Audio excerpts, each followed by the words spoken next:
Good evening. The February 2025 meeting of the City of Scranton Zoning Hearing Board will now come to order. Will the zoning officer please take roll? Board Member DeAntona. Here. Board Member Walsh. Here. Board Member Gattens. Here. Chairman McDermott. Here. Please stand for the Pledge of Allegiance.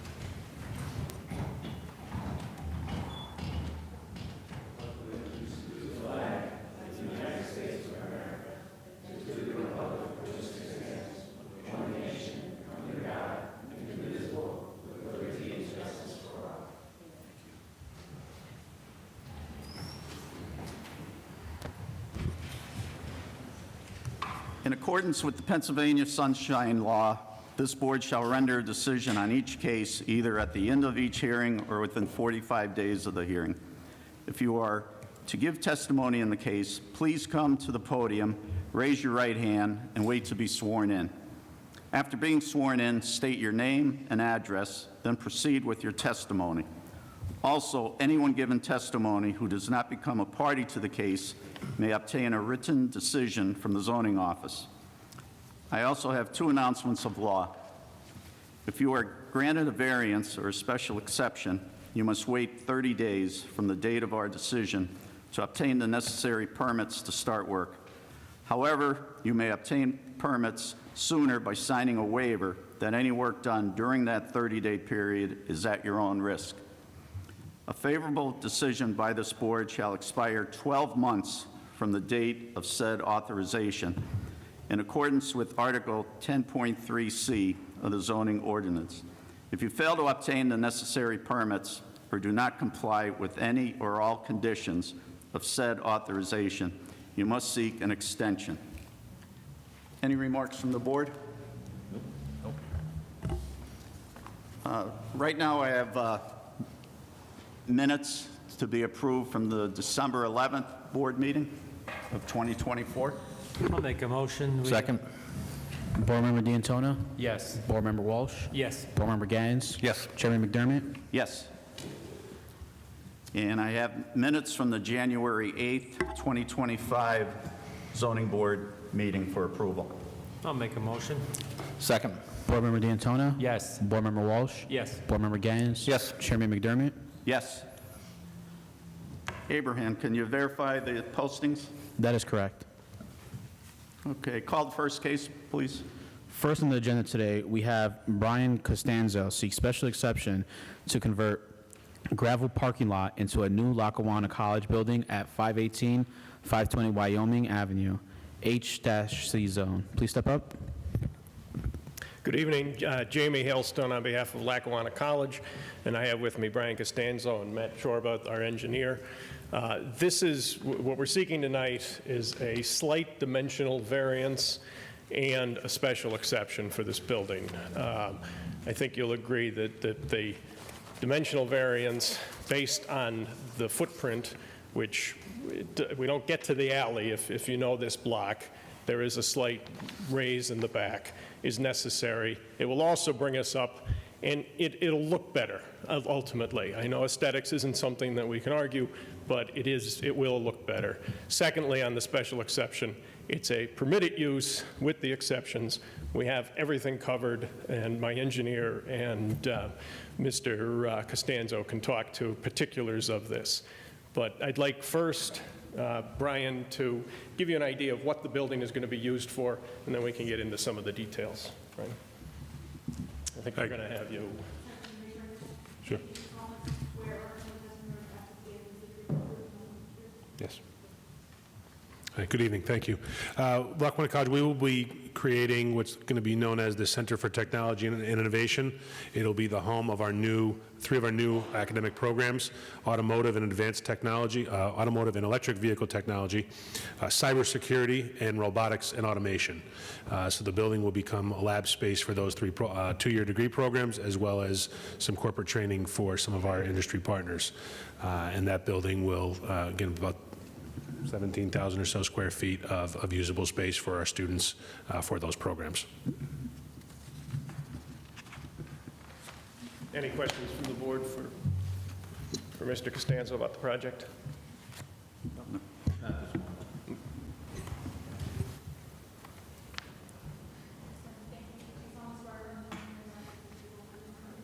I do.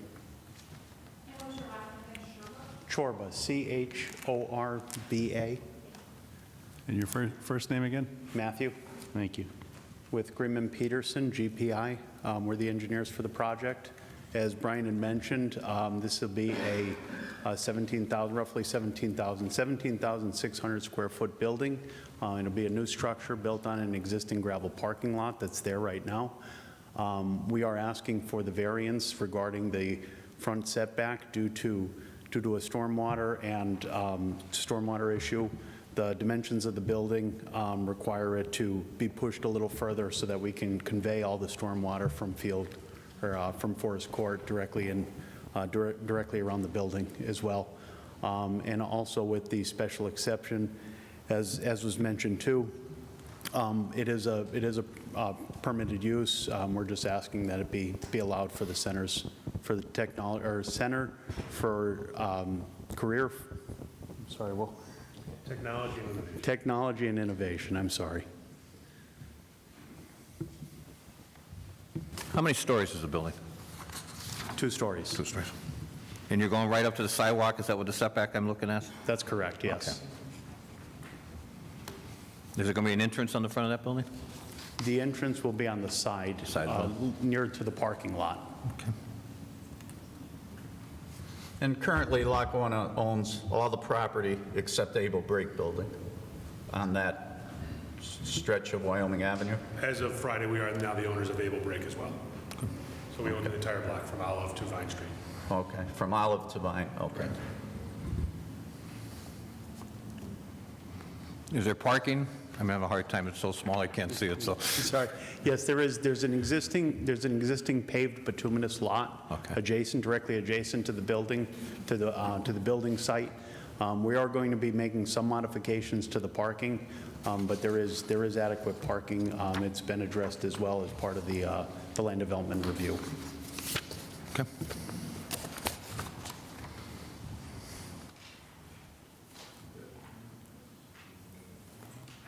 Is there anybody else that would like to comment?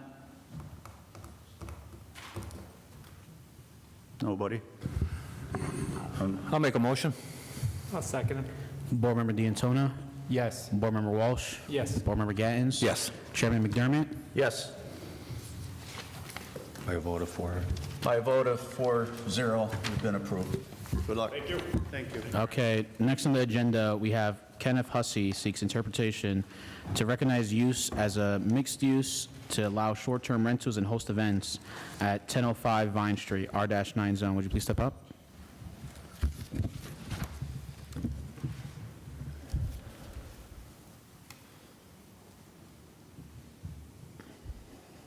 Good evening.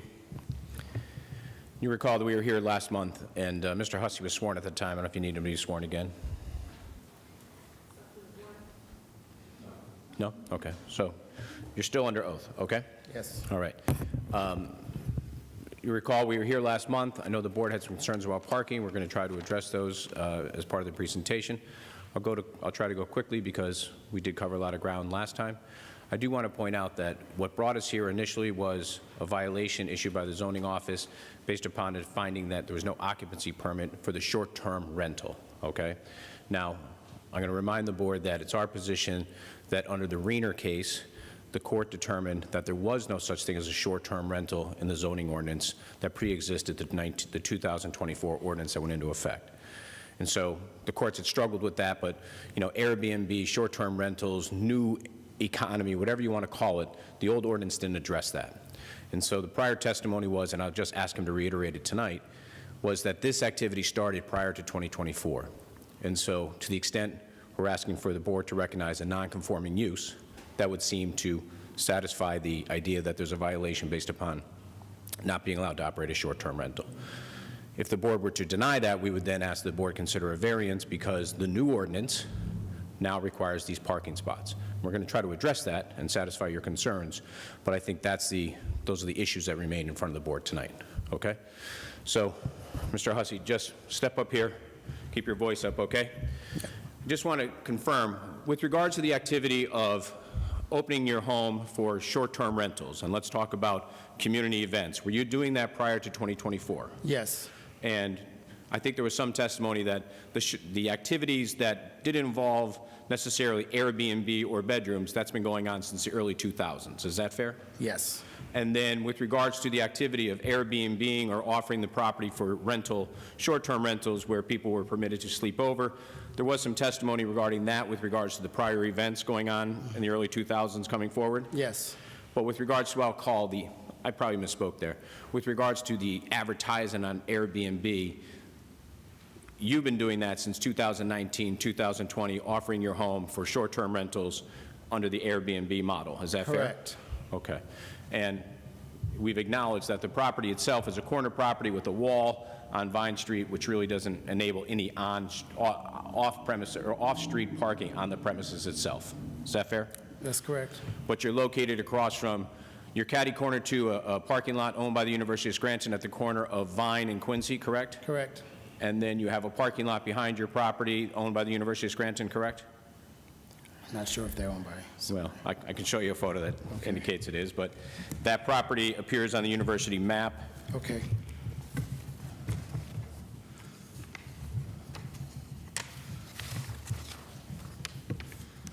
Oh, Do you yes. see it? Yes? Yeah. All right, and what, can you read that? I can put my glasses on, but what designation does the university give that? QC? QC? Okay. QC, and then the other one across the street, also across from your property, is OC, correct? OC, yeah. Oh, that's no. OC, yeah. So there might be, I'm sorry, VC, Vine and Quincy, or Vine and Costello, and Quincy and Costello. Oh, Okay? yes. All right, I'll hand those up in a moment.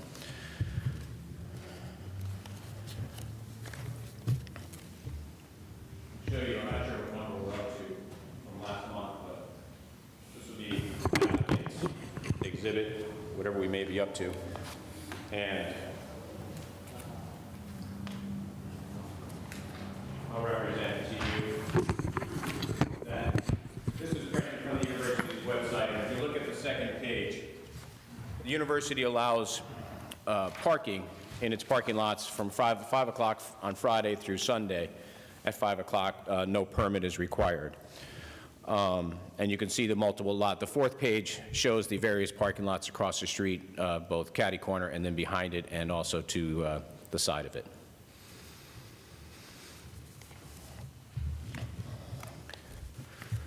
With that, I don't have any other testimony to offer, but I think, again, and I tried to talk to Mr. Penetar earlier today, I think the board would need to take multiple votes on the issue.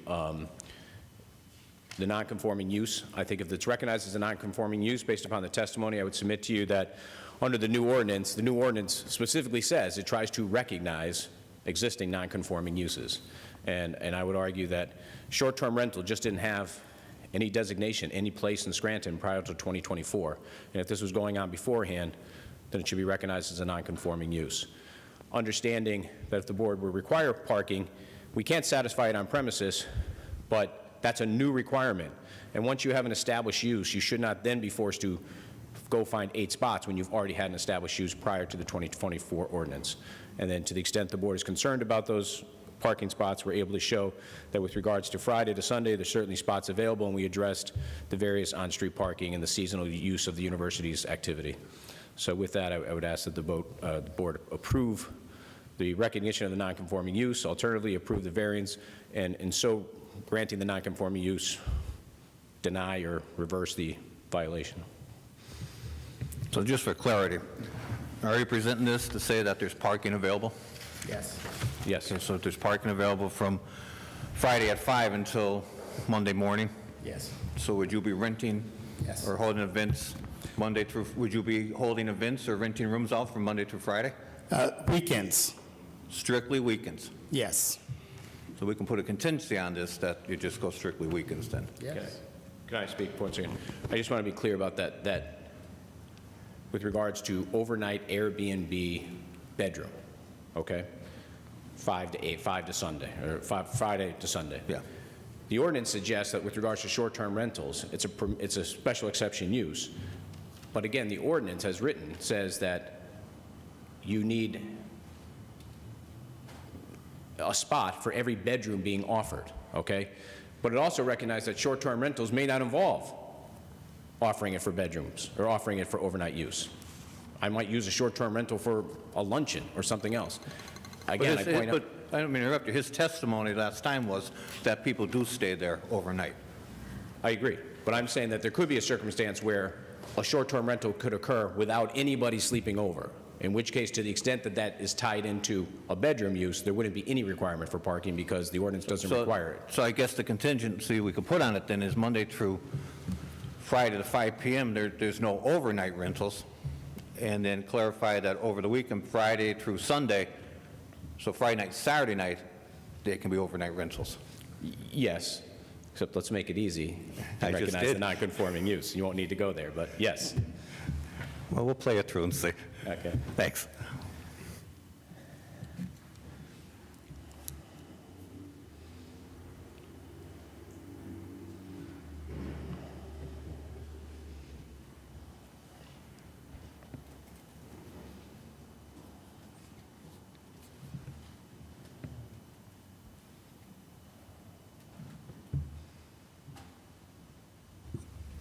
Is there anybody else that'd like to address? The record show no one.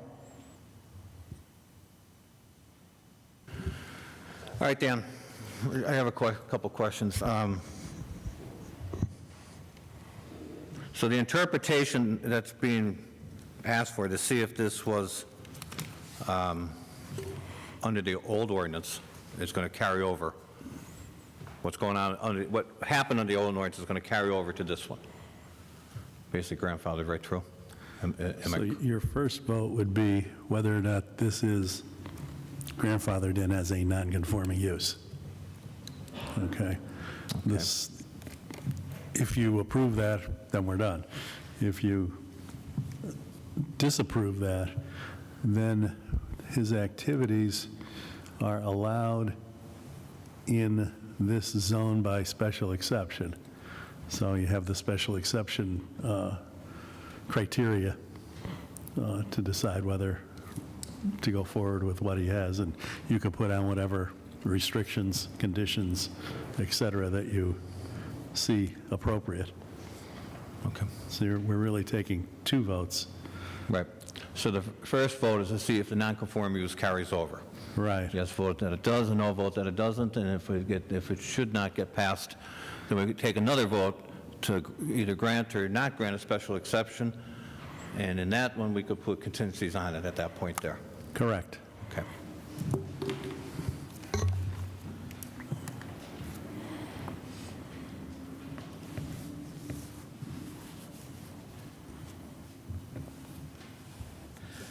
I'll make a motion that we vote on the first one. I'll second. Board Member DeAntona? He's not going to vote on this one. He wasn't here. He wasn't here for the first Can I testimony. just have clarity? A no is to recognize, or how are you doing it? This is to decide whether this is a legal non-conforming use and is grandfathered in. So a yes would be, yes, it is grandfathered in. Board Member Walsh? No. Board Member Gattens? No. Chairman McDermott? No. By a vote of 3. By a vote of 3-0, it's non-conforming. Okay, now you have the special exception. I'll make a motion to entertain a special exception request. With conditions, and I'll add the conditions onto it now, what we just spoke of. Overnight rentals would be from Friday and Saturday evening. And Sunday,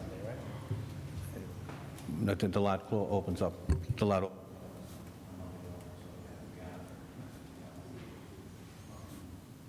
So we'll go Friday, Saturday, Sunday night, that you can have your overnight rentals.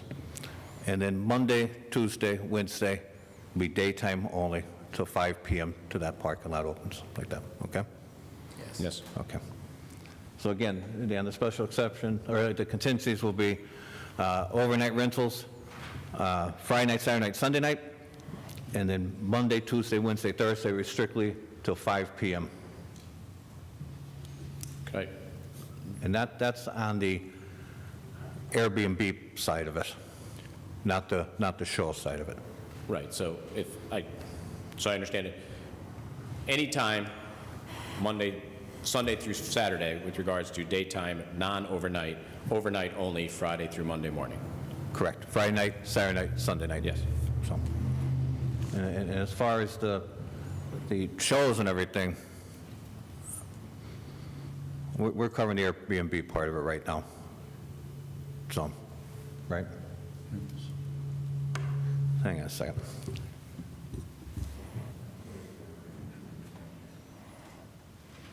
I'm going to go back to your testimony one more time.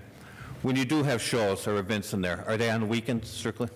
Yes, they tend to be on weekends sometimes. Yeah. Okay, because we're going to run the same parking problem, so I'm going to put a contingency that your events take place on the weekends, and it eliminates the need for parking. All right? You okay with that? Yes. Okay. Yeah, another contingency is that any special events taking place in that building will be Friday night, Saturday night, and Sunday night as well. Good? Okay, I'll make a motion with them contingencies on it. I'll second that. Board Member Walsh? Yes. Board Member Gattens? Yes. Chairman McDermott? Yes. Thank you, gentlemen. Have a good night. By a vote of 3-0, you've been approved. Okay, next on the agenda, we have Rosalia Teneo seeks special exception to use property as a short-term rental Airbnb at 3203 Dow Avenue, R-9 zone. Will you please step up?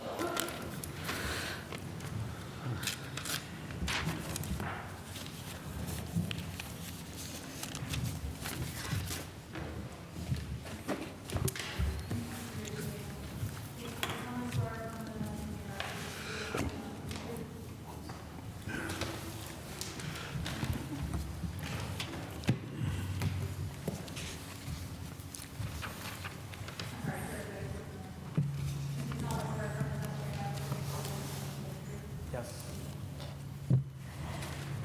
Just give us your name and address, please. Rosalía Tineo. La dirección es 3203 Dow Avenue. This is transfer for me, but I don't speak English. I'm the translator. Just my husband. And his name? Franklin, first name, last name is Checo, Can you spell the last name for us? Checo.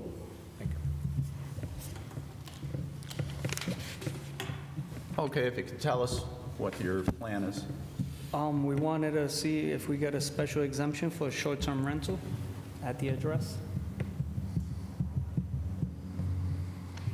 Do you reside there? She goes on the weekends to the property. Does she stay there over the weekends? Yes. So when you're staying there, when she's staying there, will she be renting it as well? Pretty much, yes. She would, well, we live in New York, but we travel on the weekends to the property, obviously as a weekend getaway. So the ordinance says you have to live there at least 6 months out of the year, so you're not living there 6 months out of the year. She comes basically from Thursday, she gets out of work, and she leaves Sunday in the morning. So that's 52. That's still not meeting what the ordinance requires, though. So she has to stay there much more often to meet it, correct? It also has to be the permanent resident. Yeah, it has to be a permanent residence, and you have to maintain 6 months out of the year. And with traveling back and forth like that, you're not meeting that 180 days, what it comes out to be. And looking at your application, one of the reasons you're looking for a request is to rent out the property at times that'll cover living expenses. We can't entertain anything when it comes to financial.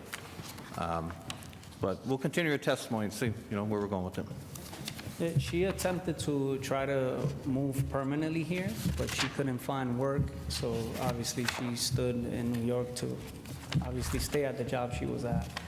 So that's what we attempted, but Was your original plans to move here? yeah, she has original plans to move here, yes. How many bedrooms are in the home? 3 bedrooms. 3 bedrooms? Now, when you rent it out, would you be renting the whole house or renting separate bedrooms out? It would be mostly separate bedrooms. So you could have 3 different people in there at a time, or 3 different groups in there at a time? Exactly.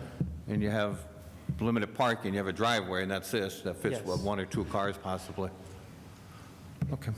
We have the garage is empty for parking, and then obviously the driveway. Well, if you put 2 cars in the garage, you can't park in the driveway. Understood, understood. Eventually, we would get permission to make it wider, to try to fit a third vehicle. Okay. Is there anybody else that would like to speak?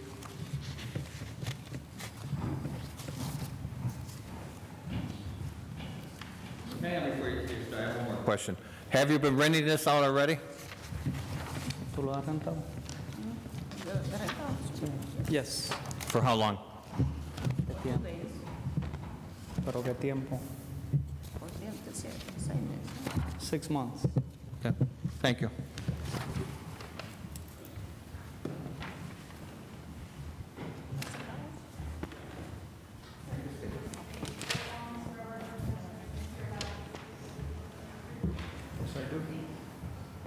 My name is Paul Pulowski, and I live in the 3200 block of Dow Avenue. I could offer many excuses why families don't want an Airbnb in their residential neighborhood, but I will only offer 2. The first is the owner has never lived at that property. I drive up and down that block many, many times, and she does not reside there, including weekends. She's not there on the weekends. I would ask her if any of her bills are mailed to that address, because I doubt they are. And my second point is the stacked parking. She does not have a spot for the 3 bedrooms. There have been times where she rented to a line company where there were 3 big trucks parked on the street, which in my opinion is not fair in a residential neighborhood. So those are my 2 points that I would like to offer the committee. Thank you for your time.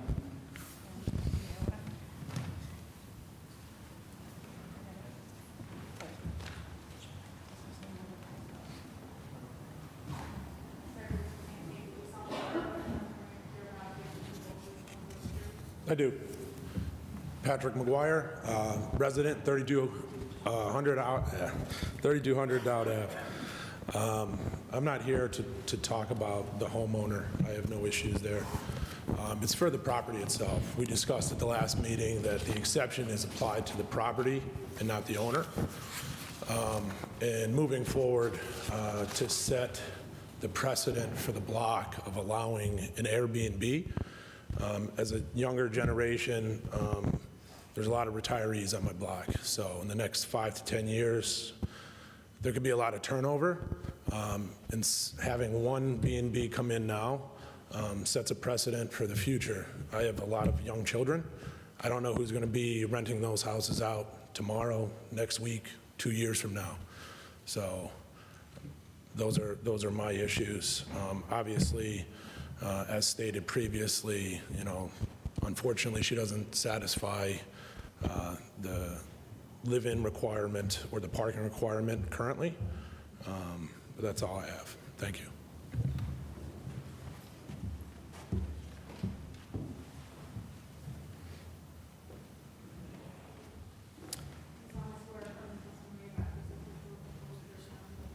I do. My name is Anthony Nylik. I live the 3200 block of Dow Avenue. My property line is 145 feet from this property. This house was sold. They purchased the house in the fall of 2022 from the previous owner. I don't have a concern with them specifically. They painted the house. It looks nice. They have done a lot of work. In the spring of 2023, a lockbox was placed on that property. And there are a lot of, not every weekend, but assume 75% of the weekends that unit is rented. Sometimes there's nice people there. They're quiet. They keep to themselves. Other times, you have people that are in the backyard. They're partying all night. Again, my house being so close, I can hear it through my bedroom window. I have to close the windows at night if that happens. There's sometimes marijuana that comes into my yard at night. Just a little disruptive. You've got people from, North Carolina, Illinois, Montana. I've seen the license plates, New York, New Jersey. There's always someone different there, and the concern is you don't know who's going to be there. And, you know, during the week, you come home from work, and you don't know if you have to worry or not. So it's just that unsettling feeling, and it's a very nice neighborhood, tree-lined streets, a lot of children. I raised my child there as well. I've been there for 15 years, and it's not something that we really want in that neighborhood to set the precedence of having short-term rentals where you have the turnover. I'm sure they do their best to maintain, you know, appropriate people renting it. But there's always a concern there, and even you can go back. I know there was a code violation last spring. The yard wasn't kept up, and the code enforcement officer was there. In the fall of 2023, the police were there. They had the road blocked because there were so many vehicles there. They had trailers on the vehicles blocking the road from both sides. You couldn't pass through. So these are some things that are probably in the records, but it just hasn't been the same with that type of activity there, and it's really a disruption to the neighborhood and the residents that really enjoy that neighborhood, walking dogs, taking walks, and trying to raise their families. So that's what I would like to offer. Thank you.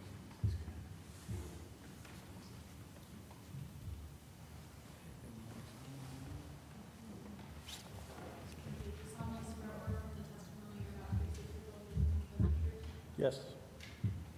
My name is Bob McGuire, and I live at 3214 Dowd. Not a lot I could add to what's been said previously. The entire 2 or 3 block Dow Avenue is all single-family homes. There are no renters. They do tend to rent the property on the weekends. I had to call the police one time for noise in the middle of the night. Again, just don't want to be repetitive. I just want to add my 2 cents as far as being a neighbor and agreeing with the rest of the neighbors that it's really not a good idea for our neighborhood and our home's value to grant this variance, and appreciate your consideration. Thank you.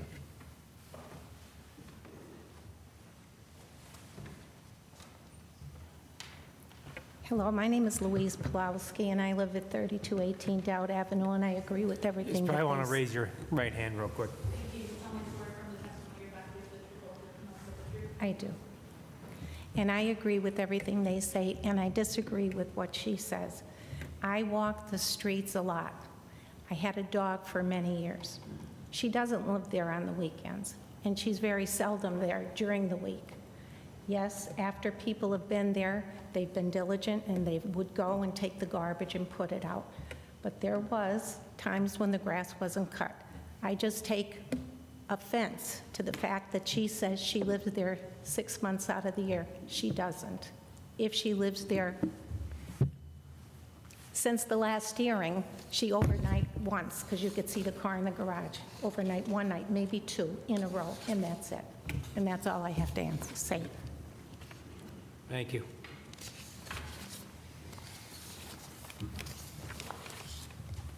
If you'd like to respond to any issues. I mean, the times we've rented it, we try to obviously do a background on whoever's going to rent it in terms of, let's say, the amount of replies, whoever they rented from before, but that's about it. Thank you. Like, I don't know the person personally to make that decision, so. Okay, thank you. I'd make a motion. Second. Board Member DeAntona? No. Board Member Walsh? No. Board Member Gattens? No. Chairman McDermott? No. By a vote of 4-0, you've been denied. No problem. Okay, thanks. All right, next on the agenda, we have Carla Severino seeks variance to add a second kitchen in the house for personal use at 227 North Van Buren Avenue, R-10 zone. Will you please step up?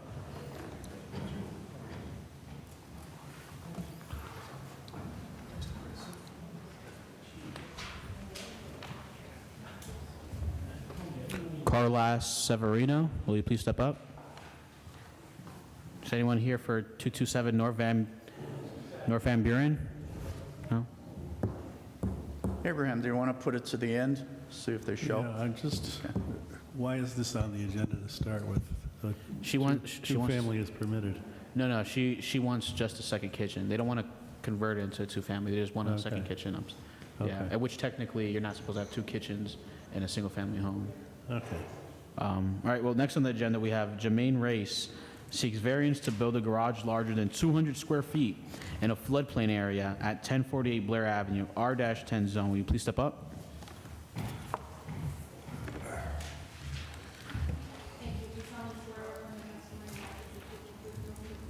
I do. Jermaine Race, 1048 Blair Ave. We're just seeking variance. There was so I've been at the residency for about 12, 13 years. We had a fire loss to about a 320 square foot garage that was existing on the property the whole time I've been there. And after the loss, we're just looking to expand it to a two-car garage, which is going to bring us to around like 676 square feet. I have setbacks. If you're in the perspective of the alleyway looking at the garage straight on, 7 feet 10 inches to the left, 8 feet to the right, 12 feet from the alleyway to the bay doors. Yeah, we're just looking to expand the single into the double and go from the 3-some to the 6-some square foot for the two-car garage. Mr. Chairman, the reason he's here, the floodplain provision part of the zoning ordinance requires a variance for any accessory structure in a flood zone greater than 200 square feet. His is designed properly. It's designed to withstand flooding. It has flood vents in it. It's just the ordinance, and that's a recommended ordinance from the state and FEMA, says that anything over 200 square feet requires a variance. Yeah, and I've spoken with Don and got the louvers in place, so correcting what he's saying as far as compliance with the flood zone. Your setbacks, everything in place, you're set to go? Yeah, Yes. and I Yeah, think everything else was in compliance, but he was over the square footage just limit. the allowed, yeah, the 200 allowed normally. But yeah, setbacks are at the dimensions I gave you guys, and I think a lot allowance. I spoke to Abraham. I think at 75%. We're at like 42%. Good, good. So Don, the only issue we'd have is the over 200 square feet. Yes. Doesn't have anything else to do with the structure? No, that's just, it's a requirement that FEMA and PEMA, the state, they require that you have that limit in there, but they also provide that you're allowed to issue a variance to go above that limit.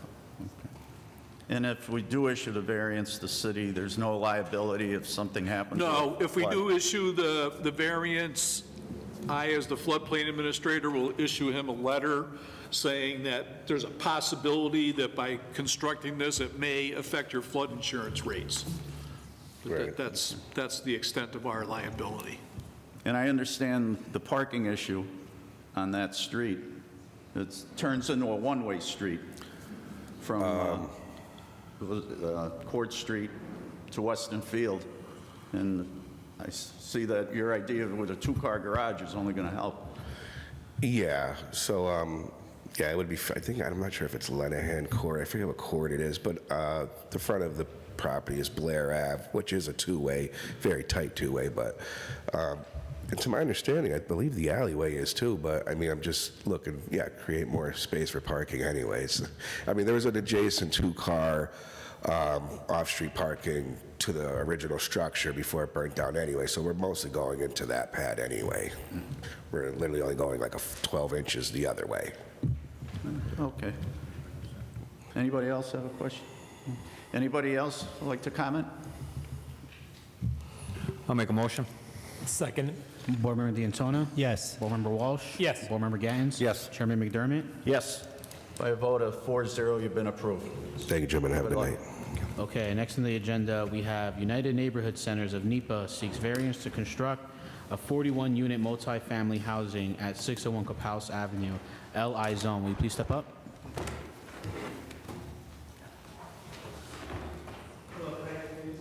Yes, sure can. Hello, my name is Jude Cooney. I'm an engineer with A+C Group. Hello, my name is Jude Cooney. I'm an engineer with A+C Group. We're architects and engineers in Wilkes-Barre, and I represent United Neighborhood on this project. With me is Marty Foda. Well, I swear you're in first. Okay. Can I swear them both in at once to make sure? Can you, yeah, thank you. Do you solemnly swear from the testimony you're about to give is the truth, the whole truth, and nothing but the truth? I do. Thank you. I actually have a presentation board I'd like to pull out.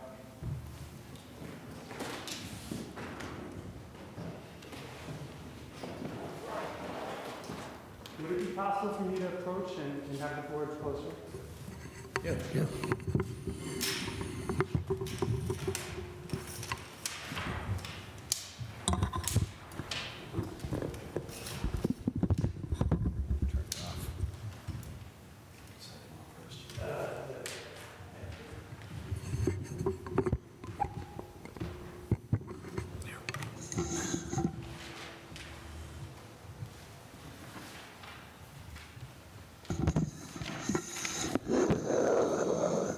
So, again, I represent United Neighborhood.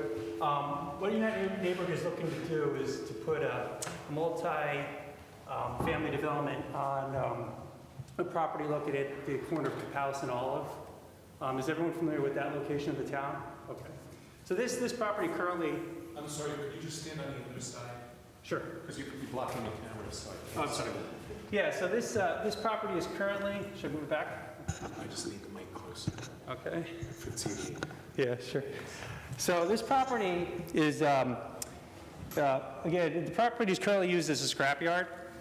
Yeah, if you don't mind, yeah. Thank you. The property is currently used as a scrapyard, and from a dimensional standpoint, it is already non-conforming. The impervious coverage in this neighborhood is 60%. The existing coverage is over 95%. There's 10-foot setbacks on Kapous and Olive. The buildings, there's 4 buildings on the site. The buildings are within the setbacks. The main building in the front on Kapous is actually over the property line on the front. So we're here today for 2 variances. One, again, this multifamily variance, and also a variance on a buffer requirement. And I'd like to go over the variance requirements. There's the 5 elements. And this is actually in our application, but I'd like to just introduce it for the record. This plan, I could submit it after the hearing as Exhibit A. If it would be helpful, it was not submitted with the application. It just shows the existing conditions. So basically, one of the unique physical circumstances that we have with this property is that there's a mine shaft on the property, the former Pine Brook mine shaft. And that's located at the center of the property. That's basically located at the center of the property. It's shown on this drawing, which is the proposed concept improvement plan with the buildings, but it's shown right here in the middle of the property. So under the variance requirements, there are unique physical circumstances and conditions, including irregularity, narrowness, shallowness of the lot size and shape, and other topographical and physical conditions peculiar to this lot. That is an unnecessary hardship. And for this lot, it is in particular that mine shaft. Now, this mine shaft is located in the center of the property, as mentioned. It failed in 1982 with the shaft walls, the collar, the surrounding soils collapsing into the shaft. The collapse resulted in a hole that was nearly 100 feet in diameter. Again, it's centrally located. The shaft is the unnecessary hardship. Now, the second requirement is that because of that hardship or these conditions with the lot, including its location on the lot, that there's no possibility that the property can be developed in strict conformity with the provisions of the ordinance. Now, this hole that was created by the shaft collapse, it was subsequently backfilled. However, because of the depth and breadth of the hole, the shaft was, I think, over 100 feet deep. That backfilling operation would have complicated the bearing capacity of the soil. And over time, that would continue to settle over time. So you would not want to put a building over the shaft. Again, this zone is light industrial, So the type of building you would put there is really like a rectangular building, high ceilings, wide and open, so that you could have heavy equipment, heavy machinery within that building. Because it's located in the middle of the site, you really can't put that building on the site. But what you could do, if you use multifamily housing, is you could put a building in the back and a building in the front. And what United Neighborhood is proposing is doing a building in the back, a long, narrow building where you could put apartments, because you could, obviously they're smaller, and you could put a long, narrow building with 29 units in the back and 12 units in the front. An industrial building, on the other hand, would have, again, the concrete, the steel beams. It'd be very heavily construction, whereas this building is really just a light wooden frame. It's a light structural wooden frame that is built and on the site.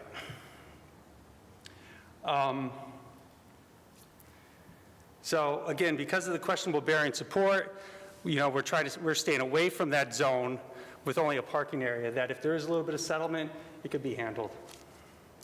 The next element for the variance is that this hardship was not created by the applicant. Again, this hardship is basically a relic of our area's past mining heritage. The next element of the variance is that it will not alter the essential character of the neighborhood. Behind the site is the former right-of-way of the Lackawanna Railroad, but right adjacent to that is the R11 district, which allows mixed-use housing. This is Barrett Court and Mineral Ave, where there's already housing back there. So again, this would be consistent with the neighborhood. Again, and the last element is that this is the minimum that could afford relief, and we believe that it is. So basically, in conclusion on this first variance, the multifamily dwelling units within an industrial district, light industrial, it's basically that this shaft on its location on the property, and then other topographic and boundary issues are peculiar to this lot and are unique to this lot and create the unnecessary hardship. That this unnecessary hardship was not created by the ordinance, but is really particular to this lot. So what happens to that shaft now? Is it open? It's like... No, it's been completely backfilled. It was backfilled in the 80s, the early 80s. But again, it's backfilled, and you're backfilling something with stone where you have the voids, and over time, it settles. And it's continued to settle. We think it's pretty stabilized, but you would never want to put a building over the top of that, obviously. Right. So we could have parking. Right now, if you go there, they are driving over it. There's scrap on top of it. It's safe, but we wouldn't want to put a building where you have to worry about insurance and some kind of failure, with the foundation settling. Again, we're just proposing to put some parking over it where you could drive across it and it'd be fine. So the other variance that we're requesting is a buffer. So the ordinance requires a buffer between parking lots that have 5 cars or more and streets. The issue we have here, the buffer is just an evergreen buffer, is that we have this wall along Olive Street. So Olive Street falls going to this railroad pass here, the former railroad pass to the Erie Lackawanna Railroad. Olive Street falls, and this wall was built basically, I think, for the railroad, but this raises the property, the topography of the property. So this property is basically much higher than Olive Street. Here it might be 2 feet, 3 feet, 5 feet, 10 feet higher. What we're worried about here is if we put a buffer of evergreens here, well, what I'm worried is not only adding to the wall as those trees get bigger, the load on the wall, but also those roots will go into the wall, and there are also seepage paths for the water to flow. So what we're doing here anyways is we don't want anyone to ever walk off the wall. So we're putting a fence up along this whole side, and then we're going to tie the fence into the back. The reason why you have this in the ordinance is you don't want vehicles, it actually says it in the ordinance, in the parking lot with their lights hitting vehicles traveling in the travelway. So we're going to be much higher than the road, so that's not going to happen. But again, we're going to put this fence up that would block any of those lights as well. So we're just looking from a variance from this on the standpoint of the buffer for the wall for these evergreens to minimize any damage that could happen at the wall. We haven't really decided that yet. We haven't decided that. You're asking us to give you a variance for something you don't know. I mean, I'd have to check the ordinance, but I mean, I'd like to put a 6-foot fence up you know. The reason I ask, a vinyl fence always looks nice, but they're not stable enough if somebody runs into it hard enough. Yeah. So that's my curiosity on what kind of fence that you're going to put on top of a wall that falls maybe 15 feet down to the ground below. Yeah. So we might have to put a contingency on that. You could, yes, that'd be fine. Solid fence of some kind, you know. Okay. Yeah. And that's basically all I have. I'm welcome to open any questions. Oh, so this would be Exhibit A. This would be Exhibit B. I could leave that. And then I'll just show you the rendering of the proposed project. This is the main building in the back. This would be a rendering of the project. And we could make this Exhibit C. Is that 3 stories? Is that? Yes, it's 3 stories. What's your square footage in the apartments? You don't I know. can get that. I'll be honest with you, the article in the newspaper to me, didn't do it justice, because it seemed like everything was open-ended, like you didn't have plans solid all the way through. And I had a concern that we're going to be looking to grant a variance on kind of like a dream at this point. So I don't know if you've seen that article. I did. It just felt like it was kind of open-ended, that there's consistency on funding, which is understandable and everything, but there was no set plans. So I take that's not correct, because I'm... Oh, no, there's very detailed plans. Plans aren't ready for permit. Right, I get it. I just... Very detailed I plans. didn't have a concern with the project itself. I was just a little concerned that we're going to grant a variance on maybe something that's not... We can put a condition that Yeah, the we're size of the apartments have to meet the ordinance. Yeah. In your attachments, there's a floor plan for the one-bedroom, which would be the smallest ones. And it is 665 net square feet, 739 gross square feet. That's good. For the typical one-bedroom. Then there's 2-bedroom units, 874 net square feet, 963 gross square feet. And 3-bedroom units, 1212 net square feet, and 1,341 gross square feet. Good. That's good to hear. Now, UNC is going to be the owner and operator of this facility? Correct. Yes, there might be a tax credit partner. There would be. So United Neighborhood Centers is applying for low-income housing tax credits to the Pennsylvania Housing Finance Agency next week. The structure of the partnership would be an equity investor along with United Neighborhood Centers. Right. So United Neighborhood Centers would serve as the general partner for the project. We're looking at something similar to what Goodwill has over in the North Scranton Junior High School. I mean, they have the complex there, but Goodwill runs it. Is that what we're looking at here? The same thing? Correct. Similar? Yeah. Thank you.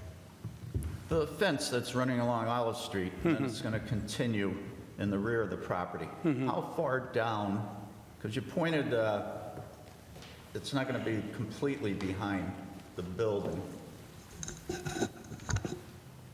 We haven't decided exactly how far to run it. When we were wrapping it, I'd say, let's see.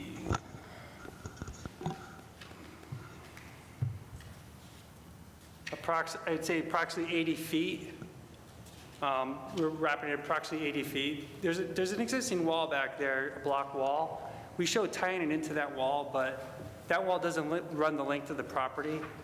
And we might have to take that wall down. We haven't finalized that yet. I'm looking at safety, security, going behind the building. Yeah, we were bringing it back 80 feet to tie it into this block wall.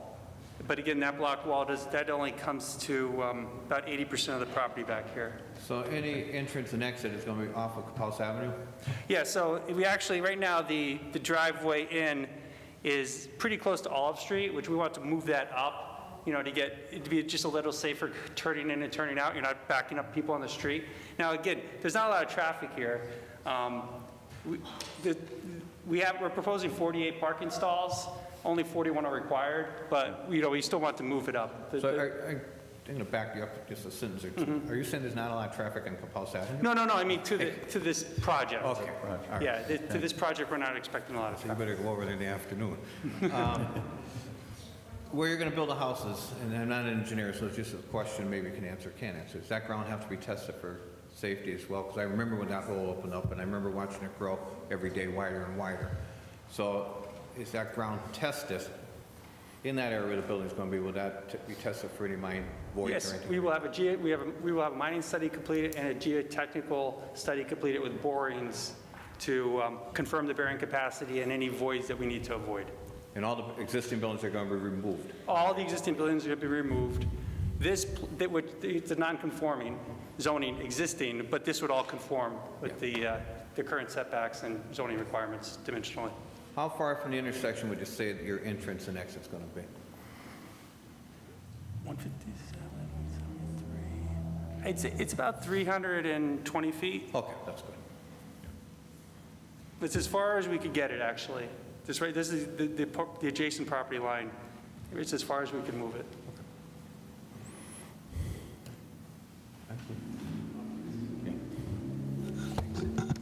Is there anybody else that'd like to comment?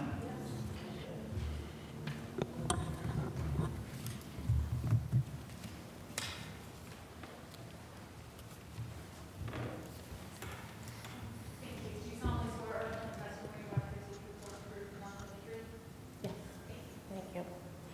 Your name? Good evening, Your Josephine name? Boyle. I live at 624 Mineral Avenue, and my property, which would be the backyard, will be directly adjacent to this building. Now, we have a lot of concerns in the neighborhood. There's a lot of elderly people who live in our neighborhood, and we want to know, where's the parking going to be? I always thought that for every unit, there was supposed to be 1.5 parking spaces. That would be 61.5. No, I'm sorry, That got changed. the ordinance was changed to one per. Okay, you still don't have room for 41 parking spaces there. Do you want to show her? He's got 48 spaces. Rendering. We have 48 parking stalls shown on this plan. Okay, now, where are sidewalks going to be? Our main concern is the back of the building, because the back of the building is going to abut right up to Barrett Court, and there are homes at Barrett Court, and you're concerned about the lights coming onto Olive Street from the parking area? How about the lights coming on the houses? The parking area is in the front of the building. There's Okay. no parking in the back of the building or on the side of the building. Okay, what's going to be in the back, and how far back is this building going to go? The back would just be a lawn and landscaping. Okay, is there going to be a fence there, and what type of families are you going to put in there? Right now, there's a block wall, which we show as staying. We'd like to keep it. Yeah, but that wall doesn't go all the way up. It doesn't go all the way. It goes about 300 and some feet. Right, and then it's flat. Yeah, And then it's flat. Okay, now, where are the sidewalks going to be? The sidewalks are in the front of the building. That's Okay, these. and how far back are these buildings going to be? Are they going to be right up to the fence line? We're probably... The back of the building?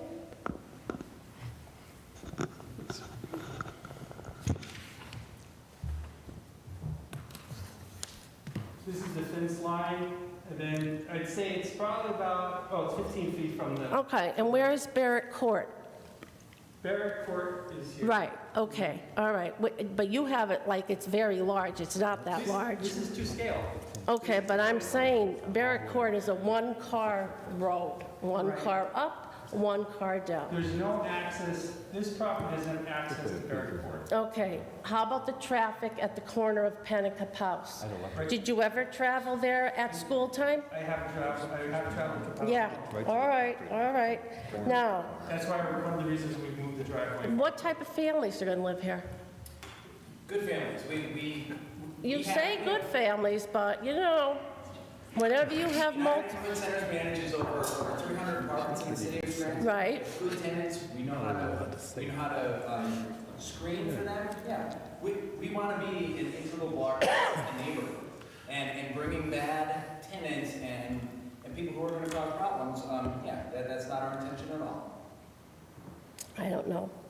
And what about the flooding down at the bottom of the hill? At the bottom of Barrett Court, when there's a heavy rain, it floods every single time. So again, the existing scrapyard, the impervious is almost 95%. We're going to reduce that down to 54%, So we have less impervious, which means less runoff, plus we're going to have stormwater detention. It runs off from the hill. It doesn't run off from Barrett Court. It runs down Olive Street, and it floods there every single time.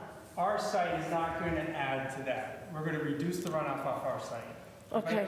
There might be another issue with another property, but our site... No, I'm talking about Olive Street. Your property's going to run along Olive Street, correct? We're adjacent to Olive Street. Right, so it's going to flood right at the corner of Olive Street and Barrett Court. It floods every single time. So, What Jude is saying, we are reducing the amount of water. okay, now, we're Into or on top. talking about the mine shaft. I was there when that happened, and it was big, and it was really big. Now, do you really want to know the name of that neighborhood? That neighborhood is known as Sandy Banks. And the reason why it's called Sandy Banks is if you go down so far when you dig, you're going to hit sand. And that's what happened in front of my house. We had a little subsidence. They came to fix the sewer, and it opened up a 30 by 40 foot sinkhole. Now, you're going to have equipment, you're going to be operating on this. What's to say it's not going to damage our properties? I mean, if something opens up, I mean, I have to carry mine cave insurance. So, I mean, to say that these shafts are safe, no way, Jose. They're not. My grandfather worked these mines. And they're all over, and up by where the old Penetar, where they're putting the new salt shed, they used to have the burning coals from the mines up there. So there's mines all over here. So, I mean, it just seems like everybody wants to move into that little neighborhood, which is mostly elderly people, people who are retired. We just want to enjoy our yards, and now we're going to have to look at a building when we go in our backyard. Or like my neighbor next door to me, she said, I'm going to be sitting on my porch and people are going to be looking at me. Now, I'm in this neighborhood 70 years. I'm telling you right now, I'm pushing 70 years old. And I can't be worried about who's in my neighborhood, what's going bump in the night, and everything else with all this, you know, you say multi-nice families, but, you know, we know it's probably... We can't hear testimony on that. We're not allowed to even ask them that or anything like that. Okay, but what I'm saying But I will is- attest, I'm going to testify a little bit right now. They did a project on Cedar Avenue in Southside where I'm from, and the tenants that they have there are good people that are in Okay, buildings. but what about the safety? What about the safety of the homes? If they It could start be- digging... It could be safety anywhere. I mean, it's a project that they're trying to improve that neighborhood. And I was there too when that hole opened. I remember it well. I mean, I didn't live there, but I was over there every day because the person that went in that hole was, I'm friends with his brother. We'd spend every day there. But that, I don't know if it's even operational anymore over there, or is it abandoned? So I'm just saying, until they get a chance to do it, I've seen the rendering. I don't know if you could show them the rendering, what the building's going to look like. I don't know if you've done that yet. I just see it as an improvement to the area. Right. I mean, it looks nice. Everything looks nice on paper. But what I'm saying is, you know,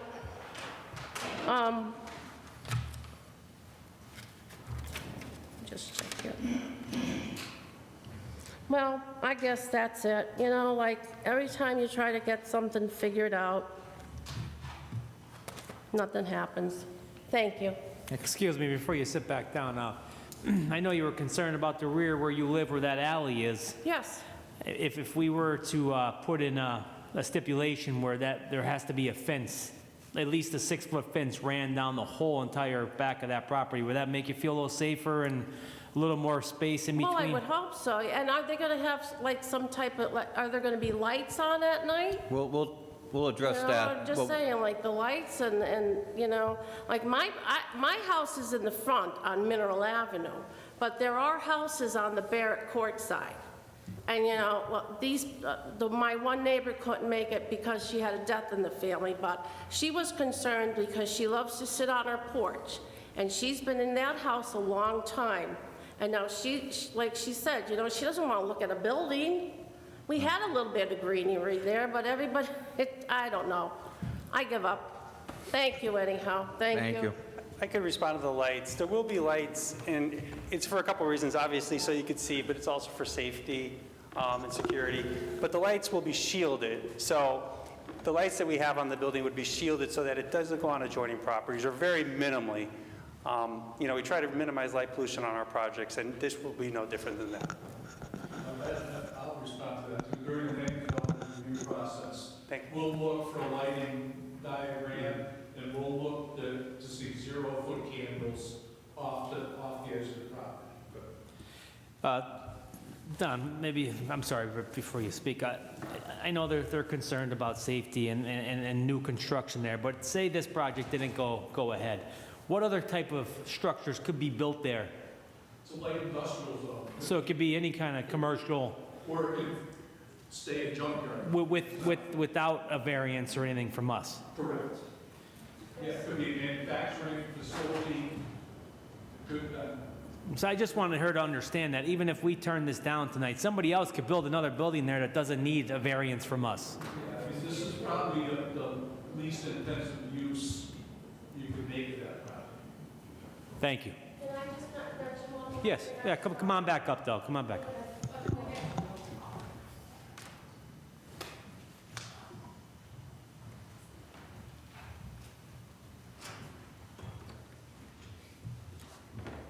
Okay, the zoning is light industrial on that side, but on the Mineral Avenue side, it's residential, Right.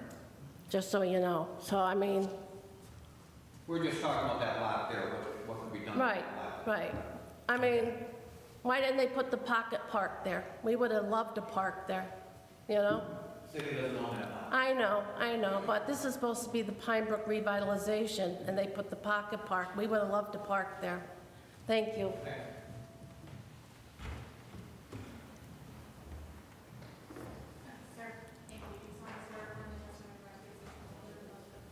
I do. Kevin O'Boyle, 624 Mineral Avenue. I only have a few questions. First of all, you said that you're trying to make the neighborhood nice again, but you just put a salt shed up there. The city okayed it. They tore down all this greenery. I'll tell you a story.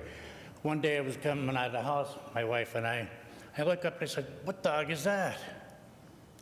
Drove up a little ways, and that's where the fence is. There's a 6-point buck. We had turkey, we have foxes, we did, till everything starts to get torn away. Now, you're taking this junkyard, whatever. Why didn't you go up to Wyoming Avenue, where there's that big open lot that's already down? You have more room than you'll ever need. You could have put 50 yards of houses up there. But I'm just saying, there's more places around the city that's already down. Irrelevant. That you don't have to shove into a corner. Now you're talking about that mine shaft. The shaft is there, but there still goes veins that go up. So when you're bringing that equipment in there to tear stuff down, still a possibility that could go down. I'm not an engineer, I'm just saying. Another thing is, that back part is going to be, those apartments are going to face the back of Barrack Court? Okay. My house, I have a above-ground pool. I'm the only one that has a pool that you can see. So these people are going to be looking out of their apartments right into my pool. That's just what I want. Would you want it? I'm just saying. We are like Yeah, but you're going 3 stories up.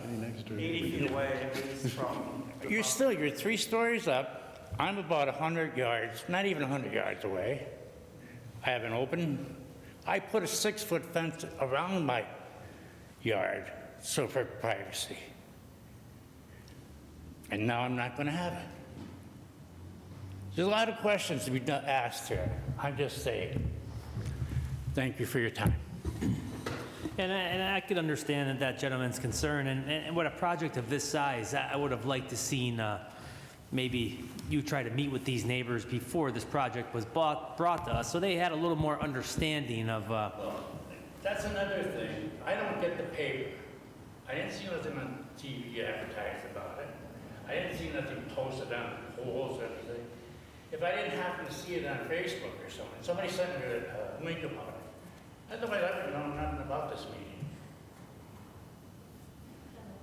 Good news.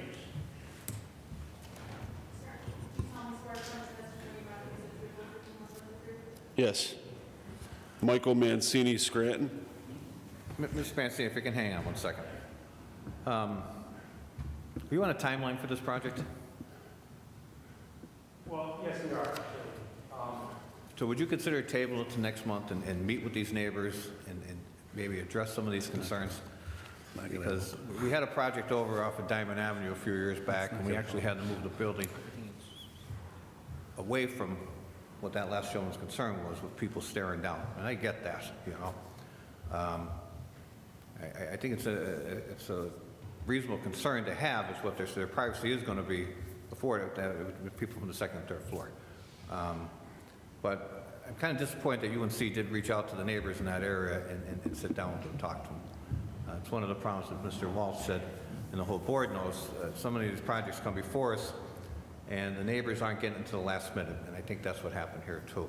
Where if the developer would sit down at least once or twice beforehand and talk to these, a lot of these concerns could be addressed and eliminated.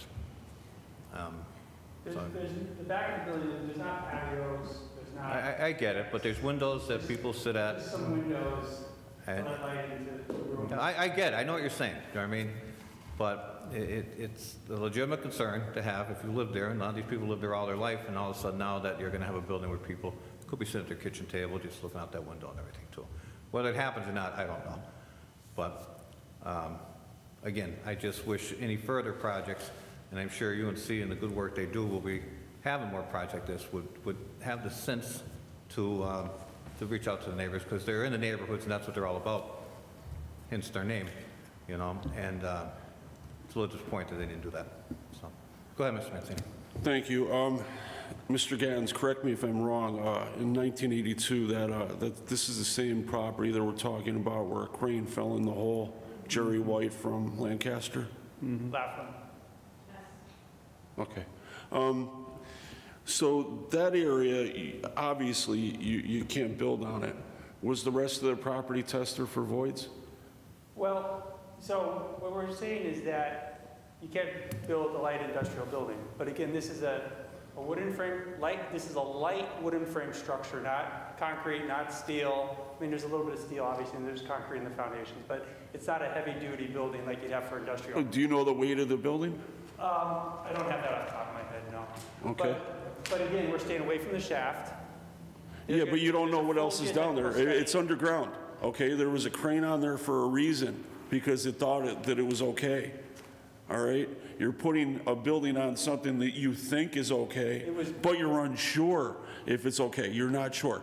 You don't know the weight of the building, okay?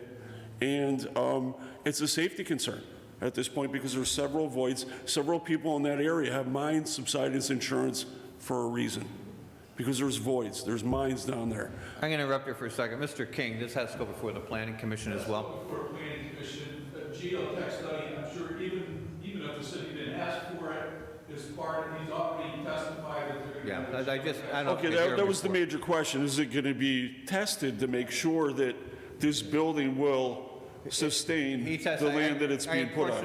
I had a question on that about 5-10 minutes ago, Mayor. I forget how long ago. Okay. And the answer was yes, they are going to do a study. Okay. Now, another study was done for Wawa when they put a lot of cars onto Meadow Avenue. All right, they tested to make sure that the road would withstand the traffic. How many cars are we talking about here that are going to be parking there? 48 tops capacity? And that's going to be going on to Olive Street, correct? Yes. No, Kapous. Okay, Kapous. So that's in general vicinity of the school, and also Lackawanna. You have kids getting out at certain times, and then with the increased traffic of the additional 48 cars, That's also a concern. Not only that, too, Kapous Avenue, in my opinion, is one of our major thoroughfares in the area.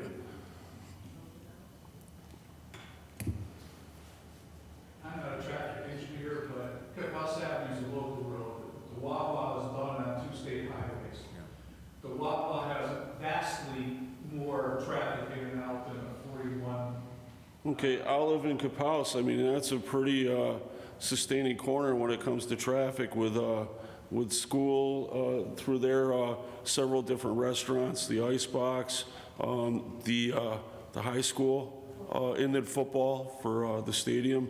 There's a lot of traffic that's going to be in that area, and we're going to be adding to it. Could you see that a study be done as well? If the driveway warrants a traffic study during the land development review process, will require one. But my guess is that this will be considered a low-volume driveway and won't require a traffic study. But we will look at the driveway entrance and make sure that the sidewalk going by there is safe for pedestrians walking by. Okay, those were my only questions. Thank you. Thank you, Mr. Mason.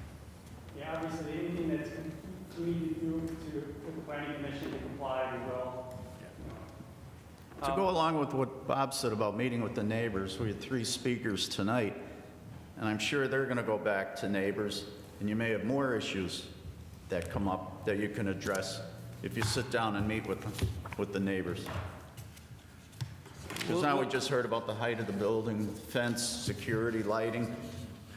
There probably will be more issues. We'll still vote on this tonight, but maybe you can open that door. There's none. As high as 50 feet. We're proposing a height of 34 feet. We know that.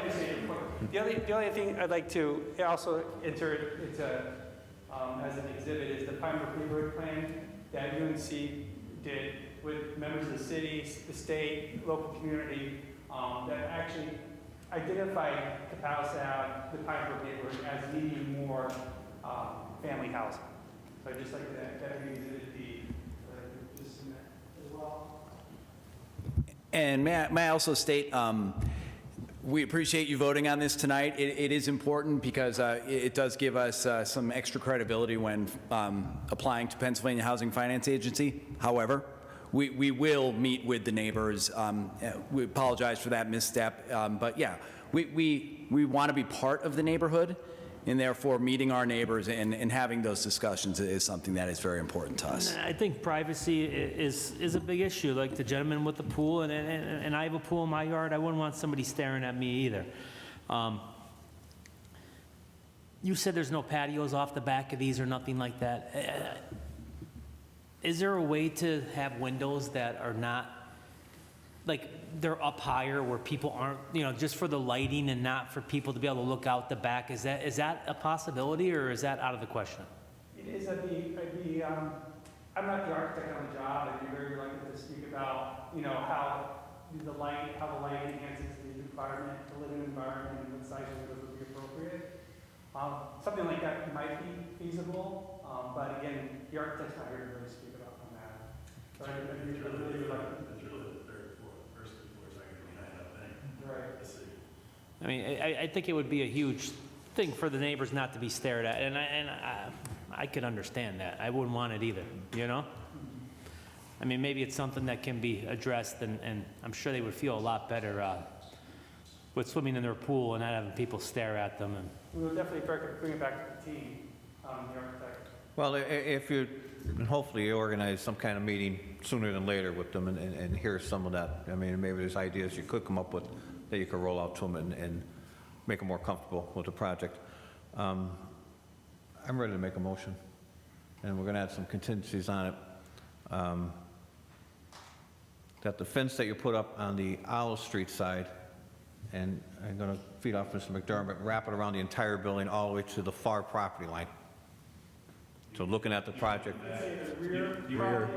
Yeah, and on Owl Street, you said you have to put one on Owl Street as well. Yeah, So I mean, we're, I don't, if, what's, With the condition that, I don't Uh-oh. know where the site, usually they have a site triangle in the front. right. You know, But isn't that raised up in the front, or no? Well, it starts to fall down here. I'm just concerned with something. Yeah, the line of sight, we got to watch for that. It's right at the intersection, I get that. I think it's mostly the rear we're concerned about. Yeah, well, no, they have to get one on the wall. They have to put something against the wall for safety wise. Safety. Yeah, yeah. And that's what I'm saying. We make sure that goes up there.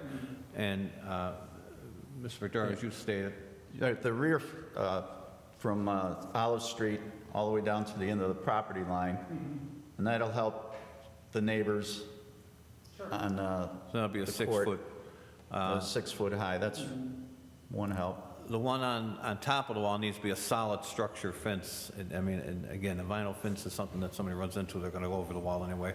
So I don't know if a chain link or something of that nature, that's, I'm sure maybe Mr. Kim and the Planning Commission meets can, you know, delve into that a little bit better. So as Mr. McDermott said, from where that fence that's going to be on the wall ties into the back left side of the property, right across the whole back, and that'd be 6 foot high fence. And I also like to see if you could plant maybe some arborvitaes on the inside side of that fence, and again, as they grow in time, they'll start blocking some of that view. So some buffer on the back of the building. Yeah, put a fence on the, like at the property line, and then maybe some arborvitaes planted sporadically, maybe every 8 feet or something. Let them grow. I mean, they take a while to grow, as we know, but still, it's going to offer some kind of screening as well that will grow up over that fence.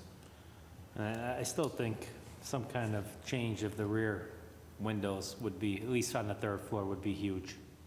I don't know if it's something we need to add in there now, or if they're willing to take a look at it and try to. Definitely willing to take a look at it, but I'd have to speak with the architect on that. Yeah. Anything else on the? But just a quick question on the driveway coming out of front. Is there any kind of, the front building, how close is that going to be to the driveway?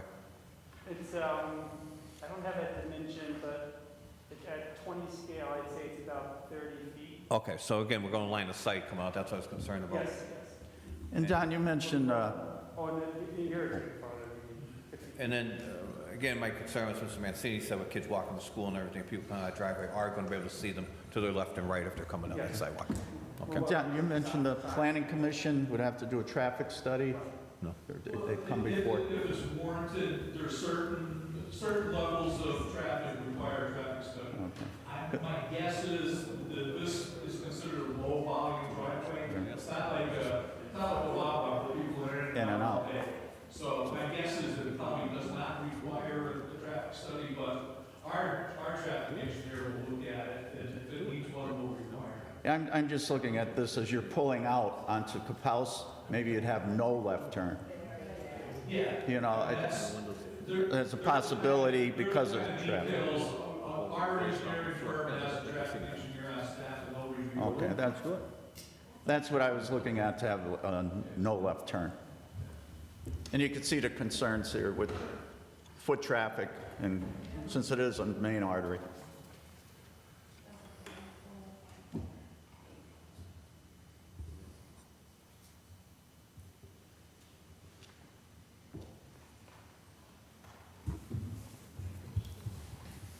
So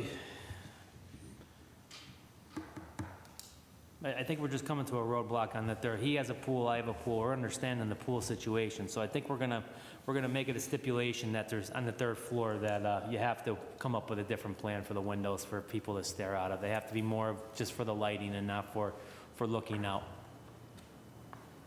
Dan, I want to add that on there as a stipulation. 3rd floor only. How are we going to describe that?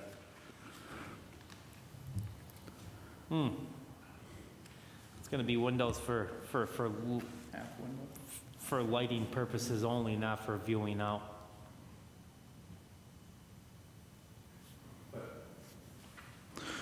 Which would mean they'd be elevated.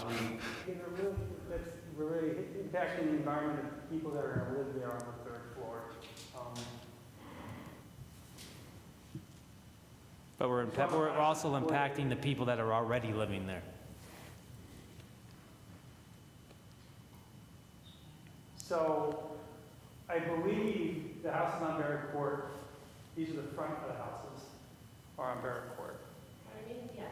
Yeah, so the pools would be in the back. Now, I don't think there's any pools in the front, but these are, you're looking at the front of houses here. So people were looking at, if you look at someone on the porch. Is the gentleman still here to testify? Can you back up for a second? I thought it was the other way around. Yeah. Your pool, Yes. is your pool closer to this project or is it behind your house? It's, my house faces Mineral Avenue. So you're in front of your house? So then I have a deck, then I have my pool Behind your house? behind my house. So it's like facing, For your house? pardon me? They have to look over the houses on Barrett to get to the pool. So Barrett, so there's Barrett here, then there's houses, Right. in the front of the houses, there's the backyard for those houses. Then there's the backyard of the house on Mineral. He's on Mineral. So we have I'm on Mineral. houses So- in between the backyards. You got about 20 feet from the pool to my fence, which is Barrett Court. And there's a house behind you? No, No, we have a double lot. Ours goes from the front, To our the house, Barrett Court. Mineral Avenue. yeah, there's not many houses that are from Mineral to Barrett.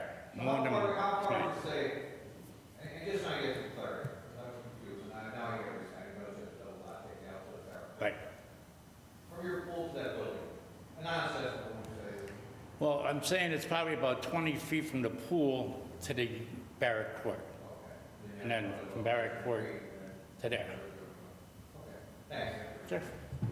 So we have 30 feet right away to Barrett Court, and we have at least, I'd say 50 feet right away. I don't have that documented on the right of way to the railroad. And then the building's another 15 feet away. The building is, again, only 34 feet high. The windows would be lower than that, because that's the top of the building. The windows on the third floor might be at elevation 28 feet.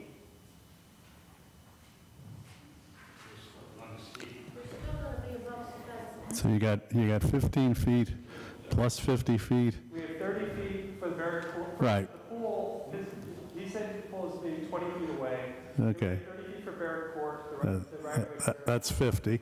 Another 50 for the railroad right away, then another 50. How big is the railroad right away? 50 also? Well, I don't have that number, but it's like 50.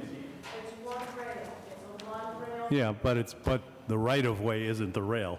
The right-of-way is both sides of the rail. So the right of way is much longer than the rail. So,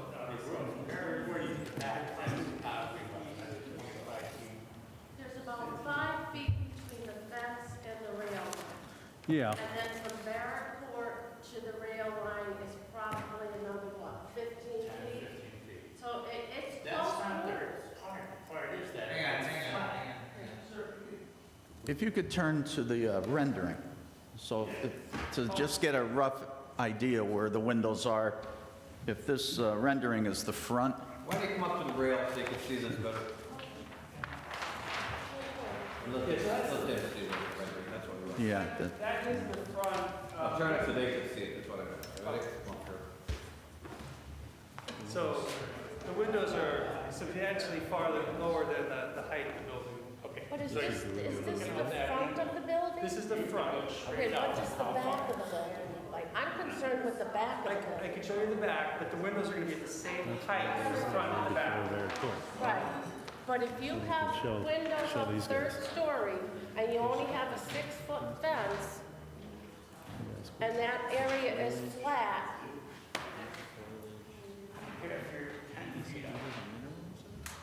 There's a double lot, so that's got to be.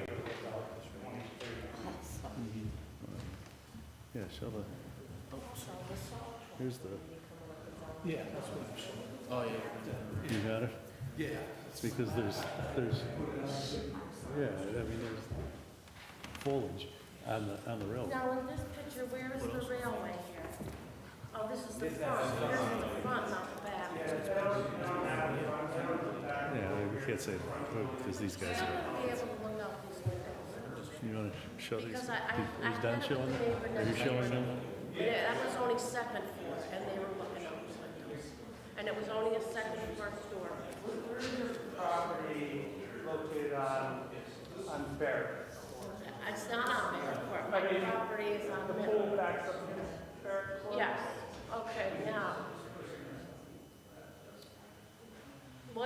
inconsistency of? All of this here. No, okay. Where, this is Barrett Court? Yeah, it's Barrett Court. Okay, Barrett, so, all of the intersection. okay, so you have a backyard, you have a house, you have an empty lot, you have a backyard, a house, my yard, Okay, a house. so your yard is here, right? Yes. Above that existing railroad. Yeah.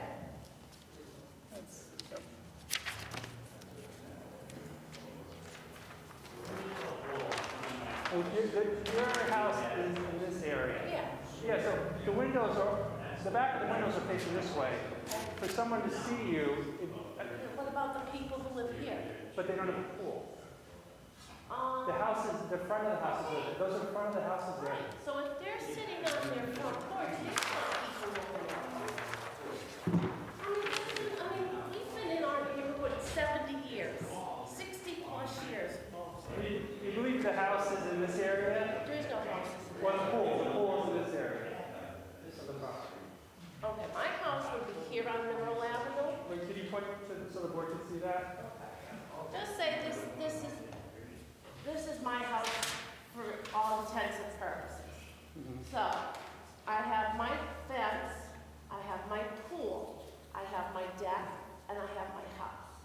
Right, so the building, the back windows would be in this area right here. Currently, like, still, the pictures I just saw of the pool is, it looks like it hasn't been used in a very long time. No, it's used. Okay. I might be looking at the wrong pool, that's all. No, my pool is in use. Okay. You might be looking at the next door neighbor. Yeah, it could be, it could be. My pool is in use. But again, okay, it's not the pool, but what about the front of the houses? People don't want to sit on their porch and have people looking at them. I don't want people looking at me. I can't even sit on my front porch. Okay, we can move on to, yeah, that's, And my it. concern is people.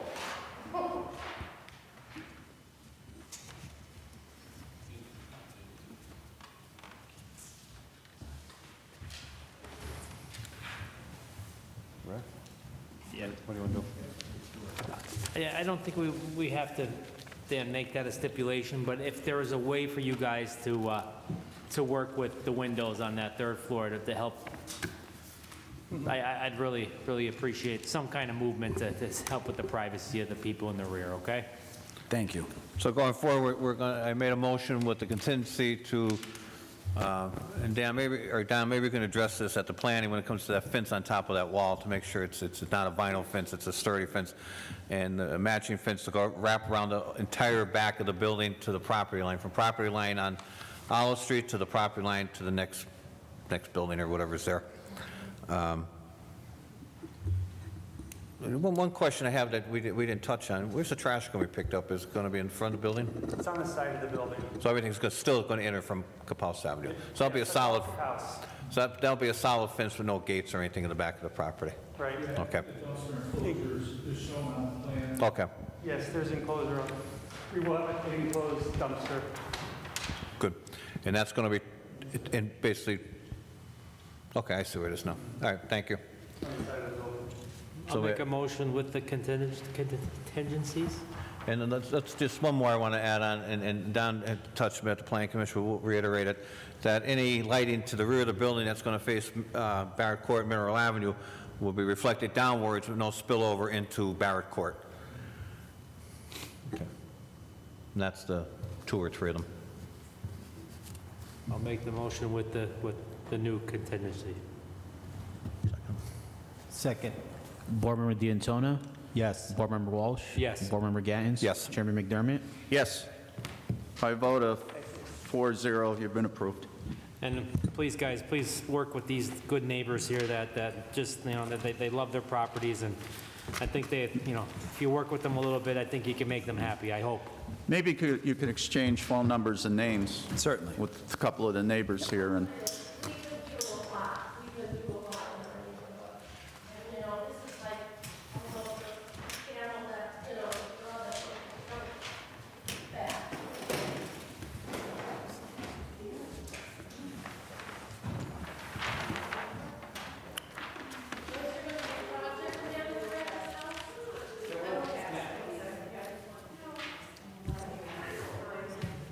Okay, Abraham, you have the next case? All right, next on the agenda, we have Dominic Navarro seeks special exception to recognize property as a 3-unit property at 2105-2107 Prospect Avenue, R-9 zone. Will you please step up?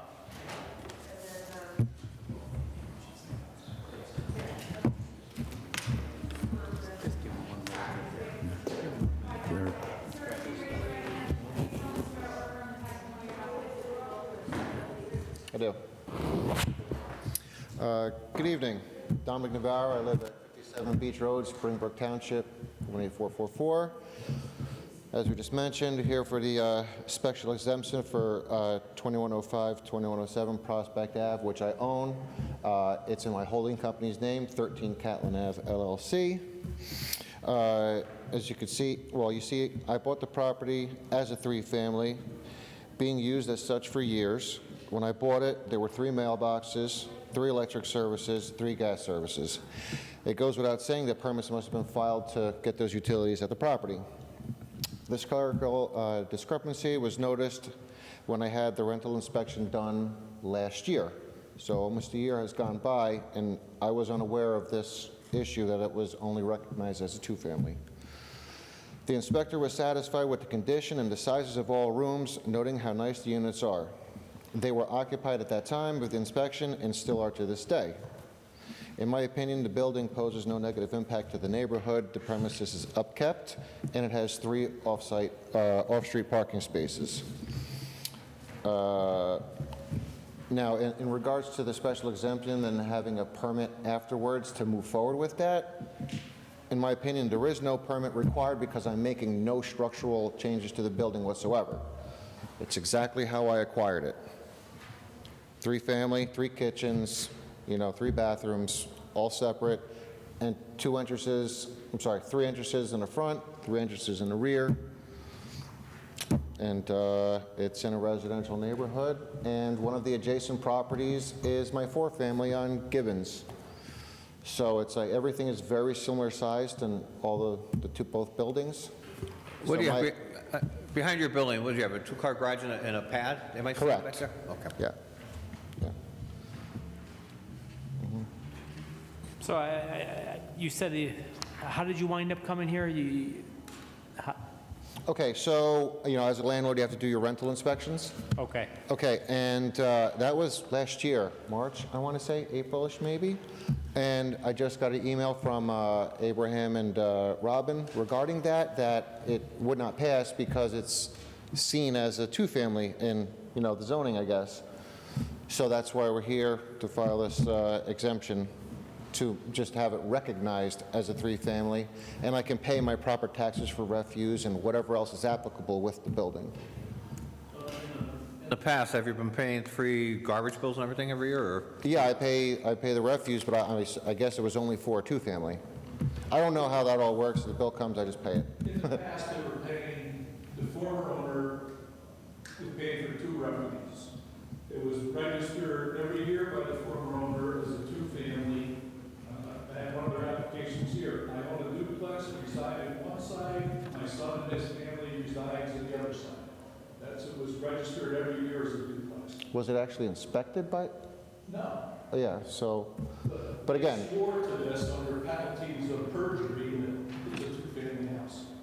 Yeah, so when were the permits put in to have utilities put in? They probably weren't. That's the issue we have as a right. city. We have no record that the 3rd unit was ever done with permits or done properly. Right, and I don't have that. I wish I could provide it, right? But PP&L won't do an electrical service unless there's a permit. I just had that same issue with Gibbons, my other property that's adjacent to this one. So, I separated the electric on that building, and I had to get a permit, or PP&L wouldn't even touch it. So, clearly something was approved to have these services put in. And I'm not trying to perjure anybody, none of that. I'm just trying to get my situation rectified however it needs to be. I don't know all the legal terms like everybody else in here does. This is my first time here. Just trying to get this done properly, legally. I'm a landlord, not a slumlord. I take care of all my stuff. And that's it. Irregardless, in the zone that they're in, adding an additional unit is allowed by special exception. Yeah, and this would be under the conversion apartment, which, to be considered a conversion, any proposed alteration must be confined to the interior of an already existing structure shell. Any proposal to extend the sides or increase the height takes it out of being a conversion apartment. Right. And again, let me be clear, I'm not making any changes. It's just a clerical recognition of what it is. I mean, I don't know who the actual inspector was, but, I mean, you could ask him, whoever it was, what it was when he was there. It was exactly a three-family, you know? Well, if we're trying to prove that it's an existing non-conforming use, the burden is not on the owner to prove to us that it is. All of our records.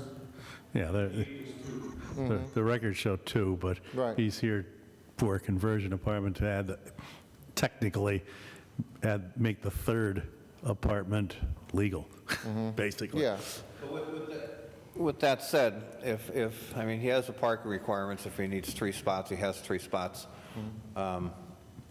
Would that initiate another inspection of that third apartment? It was already done. So That was last year. Let me finish I listened to you. Yeah. well, I mean, since I know he has plans to rent it out, right? So I didn't hear you. do you have plans to rent it out after, let's say this goes through? Rent it right? out. Well, like I said, it's currently rented out. rented out. Oh, I see. Yeah. So- All 3 units are rented. I was unaware of this, issue, and nothing was said at the time of the inspection, so. Well, it's about to be March anyways. So March is when they start kicking up the rental inspections.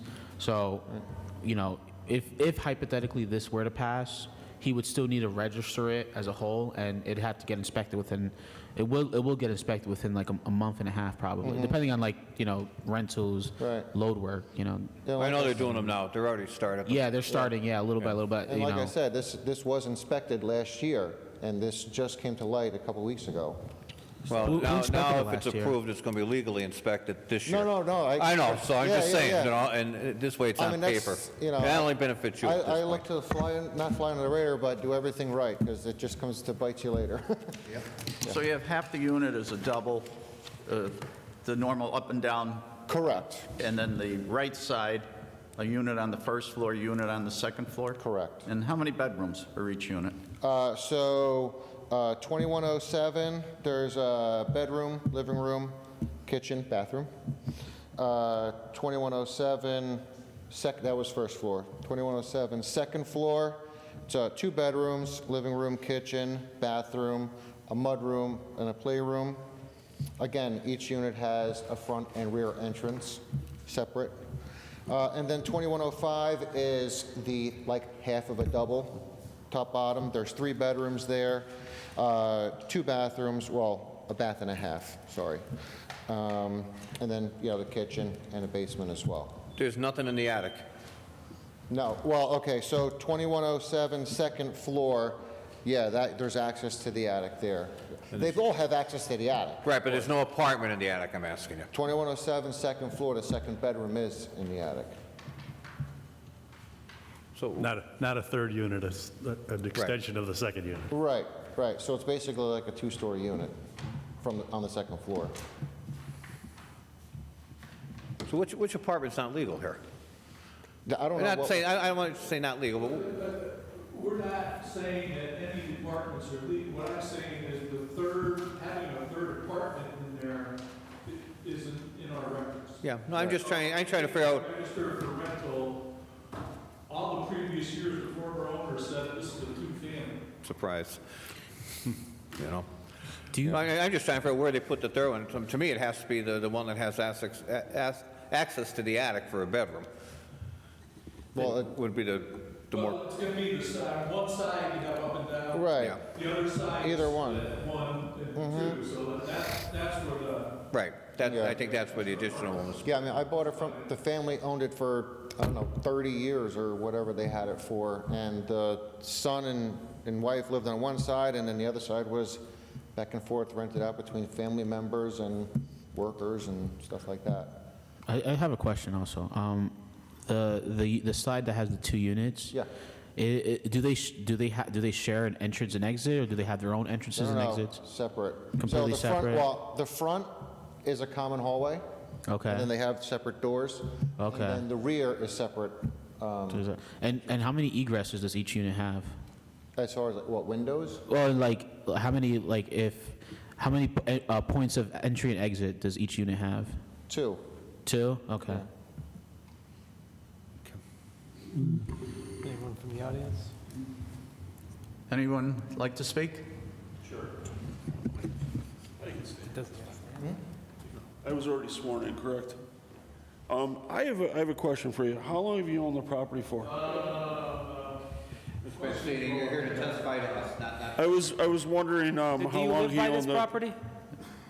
Do you live by this property? I don't. So you have no standing on this property. Okay, I was just wondering if, basically, as a resident, based upon the amount of time that he's owned the property, if there was a 3-unit and it was rented, he would owe the refuge fee for that. Can you make that part of the contingency if approved? That's not on us. That's not on us. All right, thank you. That's all. Thank you. I'll make a motion. Second. Board Member DeAntona? Yes. Board Member Walsh? Yes. Board Member Gattens? Chairman McDermott? Yes. I vote of 3 to 1, you've been approved. Thank you. Okay, one last time, Nelson Figueroa seeks variance to convert, Nelson Figueroa, he's postponed his application, so he's not going to come in front of the board until further notice, until he heals from hospital. But we're going to go back to Carlos Severino, seeks variance to add a second kitchen in the house for personal use at 227 North Van Buren Avenue. Is anybody here for Carlos Severino?